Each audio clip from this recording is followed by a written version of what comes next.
चला तर विद्यार्थी मित्रांनो, माझ्या यूट्यूब चॅनलवरती तुम्हा सर्वांचे पुन्हा एकदा मनापासून स्वागत करते। तर विद्यार्थी मित्रांनो, आजचा बेसिक इंग्लिश स्पीकिंगचा हा आपला 20वा दिवस आहे आणि आज आपण या ठिकाणी असे डेली यूज सेंटेन्सेस पाहणार आहोत आणि त्याची मराठीमध्ये मीनिंग सुद्धा पाहणार आहोत आणि हे सेंटेन्सेस तुम्हाला दैनंदिन जीवनामध्ये खूप उपयोगी ठरणार आहे। तर व्हिडिओ पूर्ण बघायचा आहे, स्किप करायचा नाही। तर बघा विद्यार्थी मित्रांनो, पहिला सेंटेन्स आहे शी ऑलवेज कम्स ऑन टाइम। शी म्हणजे ती, हे आपल्याला आता माहिती पडलेलं आहे। ऑलवेज म्हणजे नेहमी, कम्स म्हणजे येणे आणि ऑन टाइम म्हणजे वेळेवर, म्हणजे की ती नेहमी वेळेवर येते। मग वाक्याचा काय अर्थ होणार आहे? ती नेहमी वेळेवर येते। त्याच पद्धतीने दुसरा सेंटेन्स आहे ही इज ऑलवेज लेट। मग ऑलवेजचा अर्थ होतो नेहमी, ही म्हणजे तो। मग या ठिकाणी वाक्याचा अर्थ होणार आहे तो नेहमी उशिरा येतो, तो नेहमी उशिरा येतो। त्यानंतर थर्ड सेंटेन्स आहे always tell the truth. Always म्हणजे नेहमी, टेल म्हणजे सांगणे किंवा म्हणणे किंवा बोलणे आणि ट्रूथ म्हणजे सत्य। मग वाक्याचा अर्थ होणार आहे नेहमी सत्य बोला। नेक्स्ट सेंटेन्स आहे does he always come here. आता या ठिकाणी बघा प्रश्न विचारलेला आहे।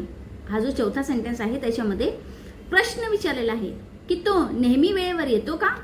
तर या ठिकाणी बघा प्रश्न विचारलेला आहे आणि प्रश्न विचारला आहे त्याच्यामुळे आपल्याला डजचा वापर करायचा आहे वाक्याच्या सुरुवातीला। तो नेहमी इथे येतो का? मग does he always come here, इथेसाठी आपण हियरचा वापर केलेला आहे, ऑलवेजसाठी नेहमीचा वापर केलेला आहे, नेहमीसाठी आपण ऑलवेजचा वापर केलेला आहे। अशा पद्धतीने वाक्य होईल की तो नेहमी इथे येतो का? Does he always come here.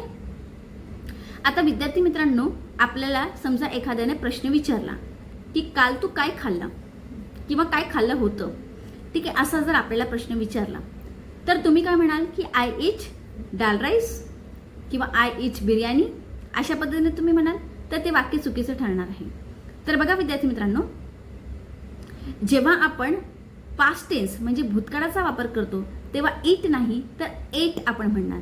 I ate biryani, I ate dal rice, I ate chapati bhaji असं आपण म्हणणार। म्हणजे आपण इटच्या ऐवजी एटचा वापर करणार आहोत। म्हणजे जर आपल्याला ह्या गोष्टी आपण समजून घेतल्या तर आपल्याला इंग्लिश बोलणे हे सोपे जाणार आहे। पुढचा सेंटेन्स आपण या ठिकाणी पाहून घेऊया। We sat around the table. तर बघा मी आता जो सेंटेन्स मी तुम्हाला सांगितलं की आय एट चपाती भाजी, मग या ठिकाणी एटचा आपण काय केलेला होता? एट केलेला होता। मग त्याच पद्धतीने या वाक्यामध्ये सुद्धा सीटचं झालेलं आहे सॅट।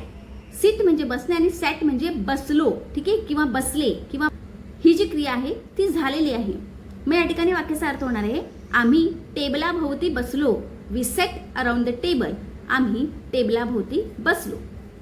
नेक्स्ट आहे ही लुक अराउंड। लुक म्हणजे पाहणे, ही लुक अराउंड, त्याने आजूबाजूला पाहिले, त्याने आजूबाजूला पाहिले। अराउंड म्हणजे आजूबाजूला, अराउंड म्हणजे काय? आजूबाजूला। मग या वाक्यामध्ये जर तुम्ही पाहिलं तर अराउंडचा अर्थ आजूबाजूला किंवा भोवती असा सुद्धा होणार आहे, असा सुद्धा होतो। वॉक अराउंड द सर्कल म्हणजे सर्कल म्हणजे वर्तुळ, मग वाक्याचा अर्थ होणार आहे वर्तुळाभोवती फिरा। वाक्याचा काय अर्थ होणार आहे? वर्तुळाभोवती फिरा। नेक्स्ट सेंटेन्स आहे इज श्याम अराउंड। आता या ठिकाणी अराउंडचा जो अर्थ आहे तो भोवती किंवा आजूबाजूला नाहीये। मग त्याचा अर्थ काय होणार आहे की श्याम आसपास आहे का? आजूबाजूला किंवा आसपास हा सुद्धा आपण या ठिकाणी शब्द वापरू शकतो। म्हणजे अराउंडचे किती अर्थ आपण पाहिले बघा, भोवती, आजूबाजूला, आसपास, हे सगळे अराउंडचे अर्थ आहेत, ठीक आहे। म्हणजे ह्या चारही सेंटेन्समध्ये अराउंडचा जो अर्थ आहे तो या ठिकाणी थोडा, म्हणजे जो शब्द आहे मराठीमध्ये तो या ठिकाणी थोडासा चेंज झालेला तुम्हाला दिसेल। म्हणजे बघा आपण जे सेंटेन्सेस पाहत आहोत त्या सेंटेन्समध्ये एक शब्द हा कॉमन आपण पाहत आहोत। पहिल्या 4 सेंटेन्समध्ये आपण ऑलवेज हा शब्द कॉमन पाहिला, ऑलवेज म्हणजे नेहमी, आणि दुसऱ्यामध्ये आपण अराउंड हा शब्द कॉमन पाहिला। अराउंड म्हणजे भोवती, आजूबाजूला किंवा आसपास। तर विद्यार्थी मित्रांनो, पुढचे जे 4 सेंटेन्स आहे त्याच्यामध्ये कोणता शब्द कॉमन आहे हे मला तुम्ही कमेंटमध्ये सांगायचं आहे। आणि हो, त्याच्याबरोबर या सेंटेन्सचे मराठी मिनिंगसुद्धा मला कॉमेंट बॉक्समध्ये सांगायचं आहे. मग पहिला सेंटेन्स आहे, इज दिस युअर बुक? दुसरा सेंटेन्स आहे, मे आय नो युअर नेम? तिसरा सेंटेन्स आहे, ओपन युअर आईज? आणि चौथा सेंटेन्स आहे, वॉश युअर हँड. हे सगळे अतिशय सोपे सेंटेन्स आहेत. पण ह्याच्यामध्ये एक कॉमन शब्द आहे, तो तुम्ही मला कॉमेंटमध्ये नक्कीच सांगायचा आहे. आणि हो, मराठी मिनिंग मला कॉमेंटमध्ये नक्कीच सांगायचं आहे. तर बघा, प्रॅक्टिस केल्यानेच आपल्याला इंग्लिश येणार आहे. प्रॅक्टिसशिवाय आपल्याला इंग्लिश बोलता येणार नाही आहे. मग ती तुटकी फुटकी इंग्लिश असो किंवा आपल्याला जशी येत असेल तशी आपण इंग्लिश बोलण्याचा प्रयत्न करणार आहोत.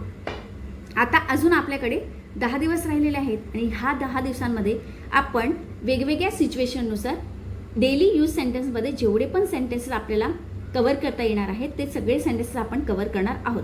म्हणून माझ्याबरोबर कनेक्टेड राहायचं आहे आणि इंग्लिश नक्कीच बोलायला शिकायची आहे. तर आशा करते विद्यार्थी मित्रांनो की हा व्हिडिओ तुम्हाला आवडला असेल तर लाईक, शेअर आणि सबस्क्राईब करायला मात्र विसरू नका. आणि हो विद्यार्थी मित्रांनो, एक गोष्ट तुमच्याबरोबर अजून शेअर करायची आहे की जून महिन्यामध्ये आपले 12वीचे क्लासेस ॲज इट इज चालू होणार आहेत. आणि विद्यार्थी मित्रांनो, जे कॉमर्सचे स्टुडंट आहेत तर त्यांच्यासाठी एक गोष्ट अजून सांगायची आहे की त्यांच्यासाठी BK हा जो विषय आहे तर हा विषय या ठिकाणी शिकवला जाणार आहे. तर विद्यार्थी मित्रांनो, जे कॉमर्सचे विद्यार्थी असतील तर त्यांना जर BK या सब्जेक्टविषयी मार्गदर्शन हवा असेल तर मला कॉमेंटमध्ये नक्कीच सांगायचं आहे, जेणेकरून आपण जून महिन्यापासून एक नवीन चॅनल या ठिकाणी आपण उघडणार आहोत. आणि या नवीन चॅनलमध्ये आपण BK हा सब्जेक्ट तुम्हाला पूर्णपणे मार्गदर्शनसोबत शिकवला जाणार आहे.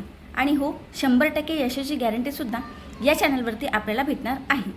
तर कॉमर्सचे जे विद्यार्थी असतील तर त्यांनी मला कॉमेंटमध्ये येस असं सांगायचं आहे. आणि आपले जे इंग्लिशचे क्लासेस आहेत ते आपण जून महिन्यामध्ये, म्हणजे हा क्लास संपल्यानंतर, हा जो आपला बेसिक इंग्लिश कोर्स आहे हा क्लास संपल्यानंतर आपले जे क्लासेस आहेत इयत्ता 12वीचे इंग्लिश विषयाचे ते क्लासेस नेहमीप्रमाणे सुरू होणार आहेत.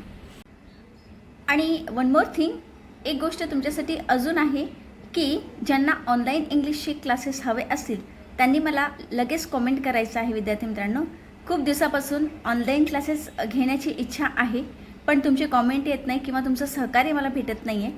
तर प्लीज ज्यांना ऑनलाईन क्लासेस हवे असतील तर त्यांनी मला कॉमेंट करायचं आहे, जेणेकरून मलाही एक प्रेरणा मिळेल आणि ऑनलाईन क्लासेस आपण लवकरात लवकर सुरू करणार आहोत. तर भेटूया आपण नेक्स्ट व्हिडिओमध्ये. धन्यवाद.